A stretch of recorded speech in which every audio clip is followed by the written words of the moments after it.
Jihadi John ou Mohamed Emwazi, l'histoire d'un bon élève britannique. Comment est-ce que diable un petit garçon aussi mignon appelé Mohamed Emwazi a bien pu tourner en un psychopathe égorgeur nommé Jihadi John?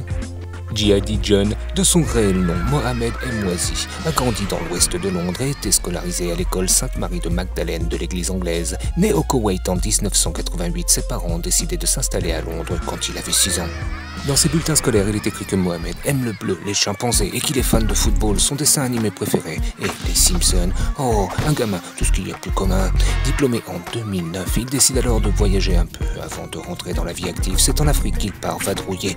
C'est aussi là-bas que les ligues antiterroristes ont commencé à garder un œil sur lui.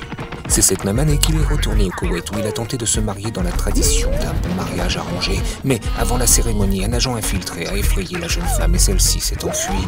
Un deuxième mariage a alors été organisé, mais une fois de plus, celui-ci a échoué. Arrivé à l'aéroport international au Royaume-Uni, il a été interrogé durant 6 heures. Quand il a essayé de retourner au Koweït, on lui a dit qu'il pouvait seulement se rendre à Dubaï. En 2013, une demande pour retourner au Koweït lui avait été encore refusée. Délaissé, le jeune homme a alors disparu. Puis, quelques mois plus tard, la police britannique a été informée qu'il avait passé les frontières pour se rendre en Syrie. Le petit Mohamed Emwazi était devenu Jihadi John. Mais alors la question qui se pose est qu'est-ce qui a bien pu pousser le petit Jihadi John à aller aussi loin? Aurait-il été radicalisé par un de ses amis britanniques comme les médias le clament? Ou est-ce que cette réaction n'est rien d'autre que due à une mauvaise rupture avec son ex? À vous de juger en laissant un commentaire ci-dessous.